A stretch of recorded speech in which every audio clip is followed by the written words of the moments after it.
para mais um programa. E como sempre, se você está nos acompanhando aqui no Instagram, assistindo pela reprise do YouTube ou escutando a gente pelo podcast, sejam todos bem-vindos para mais um Luca Moreira Entrevista.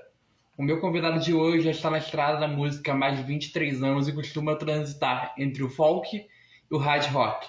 Ele está aqui para contar um pouco mais da sua história e falar sobre o projeto Zeróis, o seu mais novo show, né, que já está disponível no YouTube. Vamos receber o Landau. Deixa eu adicionar aqui. Oi.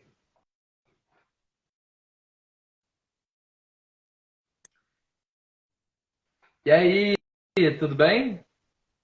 Vá. E aí, Agora Lucão? sim. Beleza, meu Gostei irmão? Aí, gostei do ó. papel de parede. Parabéns.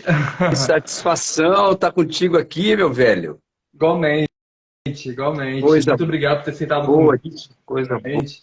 boa demais. Obrigado aí, viu, velho? Obrigado demais. E então, como é que tá a sua expectativa para hoje? Como é que você se preparou? Como é que você veio? Cara, eu tô assim, feliz demais, né, cara? Mais um filho que nasceu, né? Aí. Esses heróis têm sido uma aventura e tanto. Já tem quase Uhum. 6 meses desde que a gente começou a produção, que a gente aproveitou todo o material da live que a gente fez em setembro, na minha cidade natal, em Sabemos. Alfenas. Só E aí, tem que crescer. e aí tudo a gente foi lapidando com muito carinho, a maneira como a gente foi lançando, né? Aí o grande Rick, nosso irmão, que Uhum. pegou esse material como um filho também e está colocando aí para o mundo. Então é só Aí, alegria, um só alegria. abraço também pro Rick da Maran. Beijo, Bom, não, falando nisso, sobre a questão desse novo projeto, né? sim. Você já tem 23 anos de trajetória, né? Transitando entre folk, hard rock, como estava falando. Isso. E antes de começar, eu queria nos aprofundar mais nos seus projetos, né? Tá, Queria saber como foi que a música chegou até a sua vida e por que a escolha do folk e do hard rock, desses gêneros. legal. Então, na verdade, é assim, eu venho de uma família musical, né? Sim. Além dos meus irmãos, todos os meus tios e a minha mãe e os meus avós são músicos. Então, desde quando eu me entendo por gente, a música estava dentro da gente, né? E discos Sim. de mais variados estilos e tudo, porque cada tio é de uma geração. Os tios e irmãos da minha Uhum. mãe, né? Do lado do meu pai também, tem as tias que tocam piano e tal. Então, todo lugar que a gente ia, tinha música. A minha tia Legal. Jussara, que é a tia mais nova, ela que me apresentou o rock e a MPB. Os meus Uhum. tios mais velhos, as músicas da Seresta, Jovem Guarda e tudo mais. Então, assim, não tinha jeito, eu estava cercado da informação, aquela vontade de ouvir música o tempo todo. Não aquela vontade de ser artista, isso veio depois. Mas a Sim. vontade de ouvir música sempre, sempre tem música, sempre tem disco, e aquilo é ainda constante na minha vida. Dá para perceber, né, cara, que as guitarras aqui. Só que, Só um pouquinho. só que não era nada assim, a gente não tinha pretensão de viver disso assim, porque nenhum dos meus tios, e nem mesmo a minha mãe, nem meu pai, eram músicos profissionais. Eles tinham aquilo como uma segunda opção, né? Meio como hobby mesmo, né? E ninguém imaginava, tipo, que a gente ia largar a faculdade para viver de música. Não, não existia isso. Mas aí o mundo foi levando, a gente foi mostrando para toda a família que a gente fazia de um jeito sério, de um jeito certinho e tal. E aí conseguimos o aval da turma. Mas Essa aqui. é muito de ouvir música desde criança. Quando eu descobri o rock, eu já tinha uma bagagem de Zé Ramalho, Bob Dylan, ao mesmo tempo Willie Nelson. Eu adorava ouvir música country. Meu avô adorava ouvir essas coisas e imitava esses cantores. Mas ele gostava mais de música brasileira. Aí quando veio o rock and roll mesmo, ali no final do meio dos anos 80 para frente, com Guns N' Roses, Metallica e coisa arada, eu ali com 12, 13 anos de idade, eu falei, ah, cara, não vai dar. Eu vou ter que misturar tudo isso aí no caldeirão da música do Landau e vamos ver o que vai dar. Então, mas é de ouvir de tudo. Não tem preconceito com nada, cara, com nada, com estilo nenhum. Adoro. Quando eu era instrumentista, baterista, né, que é o meu instrumento de formação, Eu toquei em banda de baile, toquei em dupla sertaneja, toquei de tudo. É, é só alegria, É, só alegria. nesse caso, você falou que você chegou a largar a faculdade para se dedicar à música, né? Qual era o Foi. curso que você estava fazendo na época? Você lembra? Ciência da computação. Deve Até ter hoje, cara, eu sido bem me diferente fico para mim. aqui entediado com esses, em passar antivírus nas máquinas, descobrir como é que são as peças novas e as ferramentas novas de backups e tudo mais. Fico louquinho, mas eu adoro fazer as minhas artes, adoro editar alguns clipes também. Tem uns parceiros legais que me ajudam muito. Gustavo Frodolô já já vai aparecer aí, Acaba meu parceiro. que tudo consegue se entrelaçar, É, né? não, não tem jeito de viver sem. Aqui tem duas máquinas, aqui, olha lá. Não para, cara, não para. A informática sempre esteve comigo a todo instante. Né?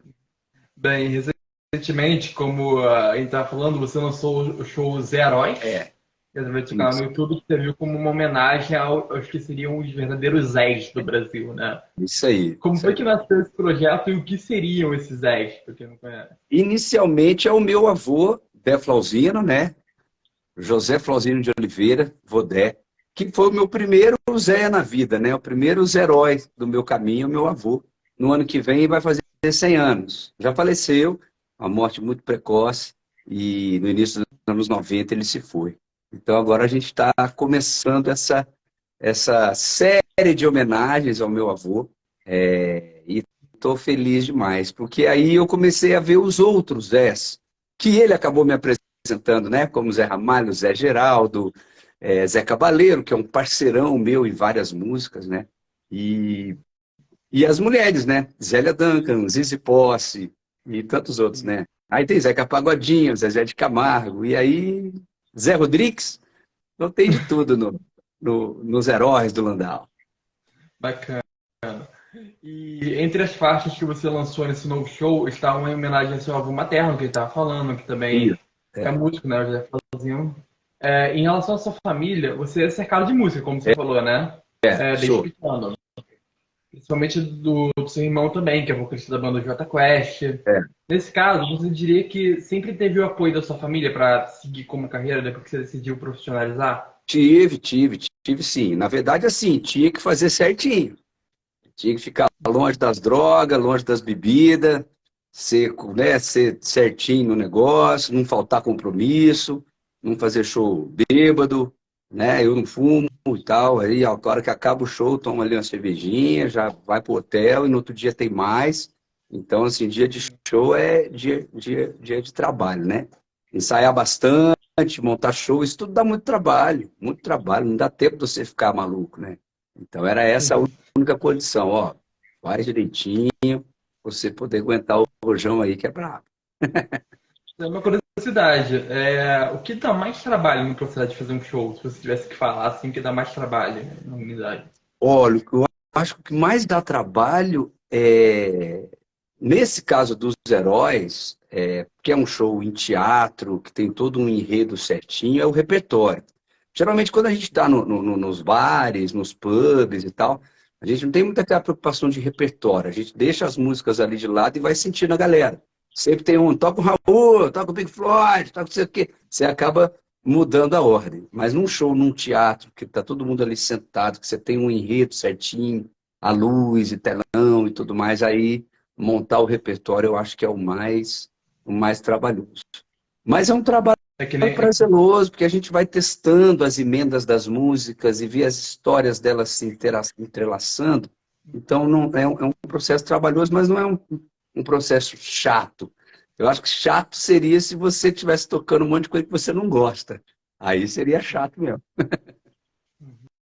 Perderia até a alma, né, do projeto, no caso, Ah, que seria sua, né? é como se você tivesse engessado, tipo, nossa, mas não aguento mais essa música, não gosto de tocar esse som. Não, então tira do repertório. Tira porque vai te jogar para É. baixo. Bom, os heróis ele também conta, como a gente falou, né, com o repertório que a gente estava falando, de regravações do Zé Geraldo, Zé Né? Cabaleiro, Zé Pagodinho, Zé Ramalho, então tantos Zé, Zé de Camargo, É. por aí vai. Como foi o processo de seleção desse repertório? E principalmente você poder fazer essas regravações? Cara, na verdade, assim, eu arranjei as músicas, né? Eu juntamente com o Jussa e com o Woody, que é o Woody é o baterista e o Jussa é o baixista. A gente arranjou músicas que conversassem com as músicas que a gente já toca, porque tem as nossas canções autorais também, que são como homenagens para eles e tal. E então as músicas próprias conversam com essas homenagens. Isso é importante também, porque você fica com uma linguagem que funciona. Você não está fazendo isso só porque é um monte de Zé ali no caldeirão, não tem isso, né? Então, eu acho que ficou com a nossa cara. E eu acho que quando a gente mostra isso para um artista, igual o Zé Cabaleiro, que autorizou, que adorou a versão, assim como o Zé Geraldo, são amigos, né, da estrada e tal, mas se ele não tivesse gostado do arranjo, ele não ia deixar. Ele não ia, não, desse jeito aí, pô, você trocou a letra, você trocou o tom, você não está fazendo os acordes direito, alguma coisa assim, talvez ele não ia deixar. Então eu respeitei bastante, assim, a minha personalidade em como eu entendo aquela música, e eu acho que eles viram essa sinceridade, e eu estou muito feliz que eles tenham Da deixado. sua interpretação, no caso, né? De como você interpretava aquela música. Eu acho que é interessante. Assim, eu sou compositor também, e componho para outros artistas. E quando você vê uma pessoa cantando uma música sua, você vê que ele está cantando com vontade de cantar e que ele trouxe aquela música para o seu mundo, cara, emociona demais. É muito legal, é uma energia muito boa. Não tem essa de tipo assim, não, o cara vai gravar, vai ficar melhor que a minha. É isso mesmo, é para ficar melhor do que do nosso jeito mesmo, cara. A composição ela é maior do que o próprio artista. Ela não pode ser uma coisa, não, essa música aqui é minha, eu não vou deixar ninguém gravar, porque. Não Não, pode ser possível. não, isso é besteira, cara. Isso é besteira. O compositor tem que deixar a música ganhar vida. Ela tem que ficar maior do que a gente mesmo, né? Não pedindo, mas pedindo ao mesmo tempo você escolher o filho favorito. Tem alguma que mais tenha marcado você? Dessas dos heróis, você fala? Dessas Das que você compôs, novas? dos heróis Ah, que teve. ou das que eu compus? Nossa, tem É, muita coisa legal. Pô, Lata Velha é um xodó, porque é um sucesso, né? pra falar também. Mas recentemente, Amor Demais. Acho que tem sido a mais queridinha aí, a que eu tô com mais vontade de cantar. E Legal. por incrível que pareça, Bom, sábado agora a gente tocou em Campos do Jordão, e aí tinha uma outra banda de samba e pagode, que é o Rafael Poli, meu irmãozão, que fez um arranjo lindo de Amor Demais em samba, e tá bonito demais a versão dele. E já falei para ele gravar ontem. Lindo demais. Pô, você viu uma música sua em samba? Cara, é sensacional, porque é uma métrica muito brasileira, ela fica mais brasileira ainda, ela fica mais verdadeira ainda, é lindo demais. uma Beijo, Porta. coisa Ela cultural, aparece né? Que aí. O Brasil sabe fazer muito bem samba. Poxa vida, nisso aí nós somos os melhores, né, cara? Só camisa 10. Isso aí. Bom, até o momento você já passou por diversos locais, né? Com esse show, como você falou, lá em Campos de Jordão. E agora em fevereiro você está previsto para chegar em São Paulo, onde Isso. Nós terá fizemos o participação de lançamento. Rússia Ferreira, Levi Wood. Como foi a expectativa para essa apresentação e principalmente o planejamento com a Rússia com o Levi? Ah, tá demais, cara. A gente lançou o show no Rio de Janeiro, no dia 5 de janeiro, lá no Teatro Vanucci, que é um berço, né, da arte carioca, né? Da Um Gávea. berço nacional, né, cara? É um teatro que é um shopping, para quem não sabe, o shopping da Gávea. São vários teatros, então assim, é um shopping que só tem artista. E a gente lá no meio daquela confusão toda, tinha um monte de peça estreando, aquela loucura e tal, estacionamento cheio de instrumento, aquela coisa doida, né? E aí a gente lá nesse, sei lá, cara, é tipo um templo da arte brasileira, né? E a gente estava no Teatro Vanucci e foi lindo demais, foi uma estreia maravilhosa, assim. Tudo que tem que ter na estreia, né? Tem aqueles defeitinhos técnicos, aqueles probleminha ali, mas aí pra você ver que o negócio é ao vivo e é de verdade. Mas tudo corrigido rapidamente, foi tudo lindo, tranquilo, sem estresse, sem briga, sem nada. Tudo funcionando, tudo na boa e tal. E a gente traz agora Isso para São Paulo, dia 16 de fevereiro, no Teatro Alfredo Mesquita, lá em Santana, e é um teatro lindão. De graça para todo mundo. Vai ser demais, cara. Demais. Isso que você falou de ser uma estreia, para você toda apresentação é algo novo? É uma estreia ou tem coisas que já se tornaram cotidianas, se tornaram diárias? Cara, Ah, não tem isso, cara. Não tem. Porque sempre você tá querendo colocar alguma coisa nova, tocar uma música que você não toca faz tempo, e aí você fala, pô, vou lembrar, vamos passar o som aqui, vamos ajeitar e tal. Não tem muito essa coisa de achar que todo show é igual, não. Ah, as legal. cidades mudam muito também, né? A gente está sempre sendo novidade em vários lugares. E isso você tem que levar a sério o lugar que você está precisando, né? Bom, durante essas 2 décadas de carreira, você já lançou 15 álbuns inéditos, Mundial. 3 coletâneas, É. 3 DVDs. Você se recorda de qual teria sido um dos melhores momentos que você teve nessa caminhada? E uma história de bastidor, se você tiver alguma para contar? Cara, eu vou te falar que esse momento, os heróis, o momento anterior, que foi o período da pandemia, a gente fez uma trilogia, né? Que foi o Refúgio, 3 volumes. Foi um período muito marcante, cara. Eu acho que eu nunca vou esquecer esse período que a gente passou. Foram várias lives e dessas lives a gente tirou muito, né? Todo o material que a gente trabalhou nesses 2 anos e meio foram tirados de um período dificílimo e inesquecível, né? E a gente não vai esquecer. E esse novo, Os Heróis, talvez pelo tamanho da homenagem, né? E o tamanho da responsabilidade também. Porque, pô, a gente fez uma versão country folk de Zeca Pagodinho, que é um ícone do samba. Uma música de 1920. A música vai fazer, né? Fez 100 anos agora, que é Jura, que foi regravada inicialmente pelo Noel Rosa. Então você pensa bem, pô, é uma responsabilidade muito grande pegar um clássico desse e fazer uma coisa ruim, né? Imagina, mal gravado ou mal cantado, tipo, né, nas coxas, como a gente diz. Não pode, né? Tem que fazer pelo menos direitinho, afinadinho, bem mixado, para conseguir divulgar legal, né, cara? Não pode sair gravando qualquer coisa e de qualquer jeito.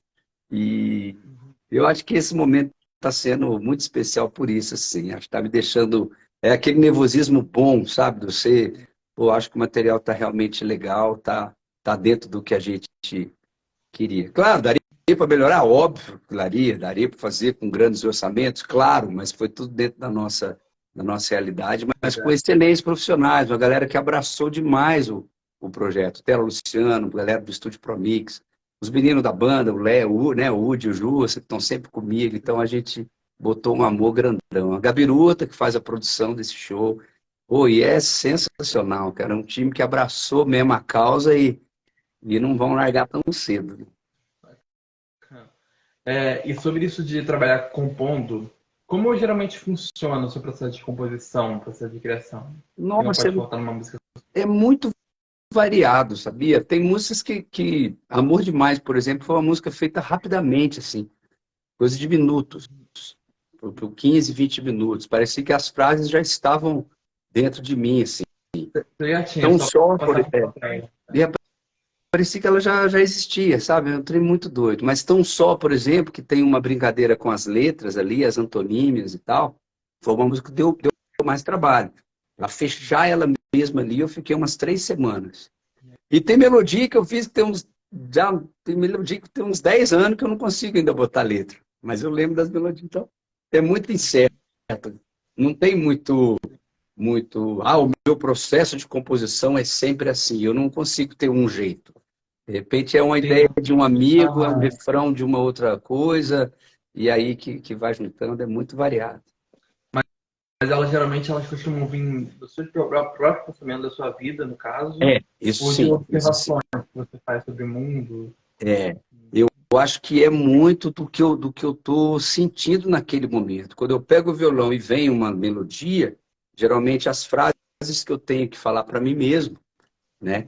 E como eu queria que as pessoas ouvissem, elas saem dessa maneira. Mas eu já fiz canção inspirada em outros casais, por exemplo, como Amor Sem Fim, como O Amor Está em Todo Lugar.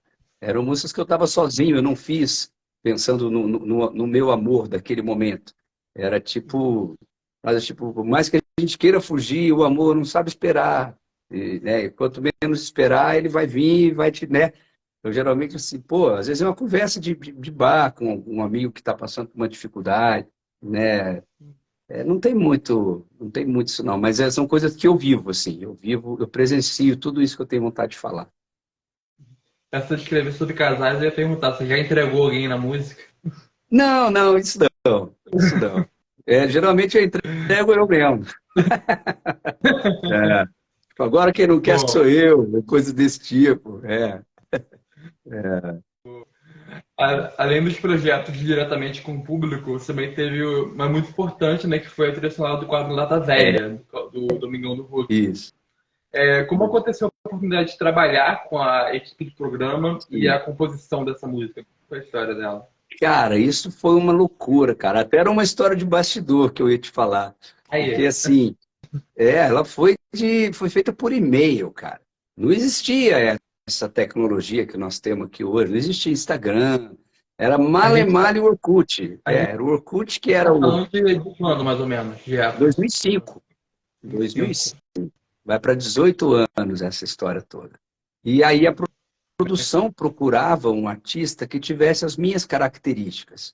Tipo assim, na época eu era jovem que podia falar com a família brasileira, né? Esse foi o primeiro ponto. Depois, eles queriam que fosse alguém que já estivesse nesse circuito de motociclismo, de carros antigos, que tivesse essa Gostar, atmosfera de trabalho. né? Porque aí potencializaria as duas coisas, né? De uns 20 anos para cá, os encontros de motoclube eles são muito familiares, né? Encontro de moto, carro antigo é familiar, cara. É o avô que vai levar o netinho para ver as motos, para ver os carros. E aí tem uma banda que está tocando lá, Raul Seixas, Capital Inicial, né? E tá lá o Landau tocando Lata Velha dele, que é uma música do quadro, que reforma carro, que a galera da velocidade adora e tal. Então fez sentido pô, a escolha, né? Ter sido um artista que já estivesse transitando nesse mundo. E aí foi um golaço. Só que é assim, ó, a temporada vai estrear sábado que vem. Isso era uma terça-feira. Então, ó, vamos terminar essa música, corre pro galpão para gravar o clipe na oficina, onde tinha os carros desmanchando e montando tudo. E aí, sabadão vai estrear. Quando estreou, foi uma loucura, porque aí entrou no Orkut, nas comunidades de Lata Velha espalhadas pelo mundo inteiro. E aí foi uma loucura, porque a gente, pô, sei lá, a gente chegou em 1 milhão de acessos em 2 dias. Sabe essas coisas? A gente não sabia que existia Não, era viralizar uma época que nessa época. a internet não estava como é Não, hoje, né? não Também tem isso. existia. Não existia o YouTube ainda para nós aqui, não existia. O Orkut, você gerava um buffer, né? Aí veio a ciência da computação ali. E dentro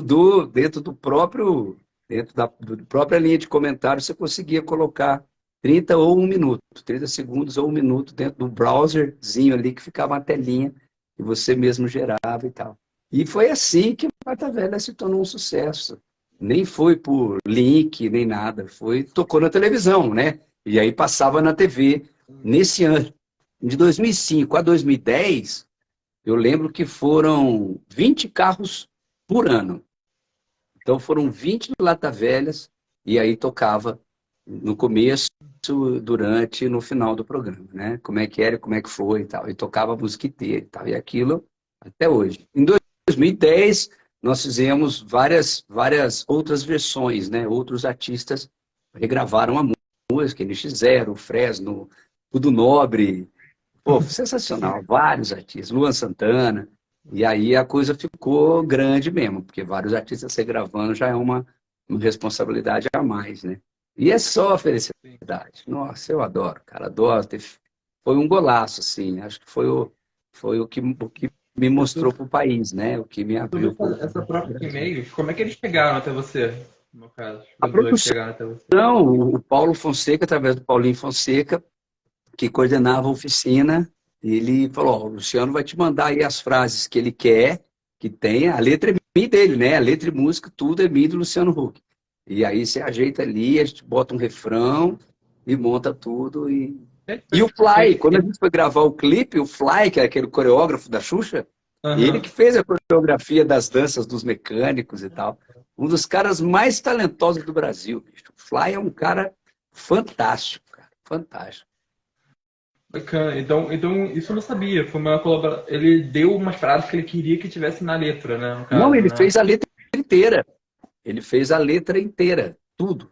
Escreveu tudo. Te chamo de velharia, Calhambeque, Jericonça e Carroça, sem você eu não vivo Lata Velha. Aí só teve uma frase que mudou, que ele queria colocar parafuseta rebimboca da parafuseta. Aí eu falei, putz, essa não vai caber, eu vou ter que inverter.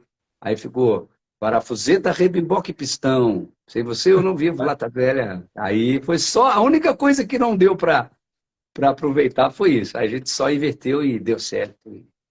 Foi esse Legal pra sucesso todo aí. caramba. Bom, fora do Brasil, as suas apresentações já abrangeram diferentes públicos, né? Como México, Argentina, É, Paraguai, Uruguai, Venezuela. é. Como foi atravessar essas regiões com a sua música e quais foram as culturas que mais chamaram a sua atenção? Nossa, cara, o México é fantástico, cara. O México eu fui mais vezes, né? O México eu fui 5 vezes para tocar, né? Em 5 lugares diferentes. O México é uma coisa divina, cara. É um país extremamente cultural. Buenos Aires eu já conhecia antes de começar a ter um laço, um vínculo musical, né? Que é linda, uma das capitais mais lindas do mundo, né? Buenos Aires é bonito demais. Tem muitos amigos lá, talvez a cidade que mais respira rock and roll assim das Américas é Buenos Aires. Dá muito certo a gente lá. Inclusive esse ano a gente vai de novo e tal. Mas o México, cara, é muito plural. As cidades são muito místicas. Eles têm uma leveza em te explicar como é que aconteceu aquilo tudo, como é que o México virou o México. É muito interessante, cara. Os mexicanos são demais. A gente estava semana passada lá no Rio com o Edson Ruiz. O Edson Ruiz é um parceiraço, um ator de primeira lá, um dos caras tá arrebentando, assim. E a gente se conheceu através da série El Dragão, que foi uma série que eu fiz uma trilha também, uma canção em homenagem a eles e tal. E agora a gente vai para o México em maio, dia 1º de maio, a gente vai estar lá junto cantando. Ele canta também, compõe, faz umas letras com umas bandas muito legais. Adora música independente mexicana, ele é conhecedor das bandas tudo, então é um cara muito, muito para frente, muito emergente e tal. E, e assim, eu vou fazendo esses laços, né, com os amigos de lá, a gente vai fazer um feat agora para lançar essa música lá para a turma dele, então vai ser lindo, cara. Arriba, México! Que passa? E lá, qual você acha que é o gênero que eles mais gostam lá de música? No caso, que Cara, você eles apresentou adoram eles. rock, cara. Adoram rock. Adoram rock. Eles têm uma coisa das bandas de rock que misturam com aquelas danças, tipo a cúmbia, tipo aqueles lances. Mas não os reggaeton, não isso. Tem um pouco mais de elementos, assim, meio misturado com os trompetes, que é bem característico dos mariachis, né? Então eles fazem Aham. isso, tipo Café Tacuba, essas bandas diferentonas, Maná e tal. Então, assim, é um som muito diferente, cara, com guitarra e, e fica aquele som, cara, com uma percussão muito massa. É como se você misturasse, sei lá, cara, La Bamba com Santana e Los Vai. Mariachis, algo assim. Que é demais, é demais. O trompete, que é, tipo assim, no Peru é a flauta peruana, né? Na Bolívia ali, a música andina, tem isso. Chega no México é explosão, é tudo mais acelerado, eles adoram dançar. Então tem que ter um beat diferente, assim. Eu sinto que é uma música que você tem que ouvir bastante para entrar nesse mundo. Não que a gente está fazendo esse tipo de música, nós vamos misturar alguns elementos também, mas é demais, cara. A música mexicana, os raps mexicanos são sensacionais. Tem uns DJs de traps hoje sensacionais. Os mexicanos estão arrebentando, cara, arrebentando. E na arte mais legal é isso, né? Que as culturas transitam É. umas com as outras, né? Isso que é A bacana. letra a gente vai falar disso, dessa miscigenação, dessa coisa americana mesmo, né? De tudo de ter vindo da Europa, da Espanha, da África, aquela miscigenação toda que a gente vive. Nisso a gente é muito parecido, apesar do México ser mais antigo do que a gente, mas a gente é muito parecido nessa mistura. Todo mundo lá, né, a nação inteira é miscigenada também. Então conversa bacana com o Brasil, cara, dá muito certo. Bom, a gente está chegando ao final da nossa entrevista e Pô, antes de encerrar, eu tenho o costume de deixar uma pergunta mais reflexiva, legal. no caso. Essa aqui você citou. Considerando todos os seus estilos, né, variedade de público que você consegue alcançar, influências culturais, histórias que relatam, né? Como você imaginaria que seria o mundo sem a presença da música? Não existia, não ia existir nada, não ia ter, não ia existir, porque, cara, os passarinhos cantando, aquelas melodias, imagina, ia ser um mundo mudo, assim. Tipo, eu acho que Sim. pô, passear na Lua deve ser sem graça demais, cara. Não tem barulho de nada, cara. Pô, não faz sentido. Tem que ter né, tem que ter uma melodia aí pra gente andar. Não tem como. Isso Tem aí, uma frase a do Nietzsche vida que fala que a vida seria um erro. Eu falo assim, eu acho que não existiria vida sem som, né? tem que ter uma trilha sonora para a gente estar vivendo. É verdade. Tem, claro. Um assovio. Ou o vento, cara. Quando o vento passa, isso já dá para sair um bom sucesso disso aí já. Arrasou, Landau. Mais uma vez, muito obrigado. Obrigado, Obrigado. Foi um prazer te Luquinha. conhecer também. Prazeraço, irmão. Obrigado. E para aqueles que conheceram conheceram a partir da nossa entrevista, né? Onde a gente consegue acompanhar seus trabalhos, redes sociais, plataformas. Isso, aqui no Instagram, 24 horas, estou sempre online, Landau Oficial. Lá no nosso canal do YouTube sempre tem novidade, toda semana tem um videozinho lá também, alguma música, algum trecho de entrevista, sempre tem uns recortes. No Facebook, que eu sou bem ativo também, Landau Oficial. E nas plataformas todas aí, Spotify, Deezer, iTunes e tudo mais que tiver, estamos lá. Música para dar e vender, democracia geral do Landau. Muito obrigado, Landau. Foi ótimo. Então é isso, Obrigado, galera. Luquinha. Mais uma vez, muito obrigado pela presença de todo mundo. E lembrando, se você perdeu alguma parte dessa entrevista ou quer rever, tá aqui no Instagram. E Luca Moreira Entrevista no YouTube, Spotify, Amazon Music. Até a próxima, Landau. Valeu. Querido, boa semana aí.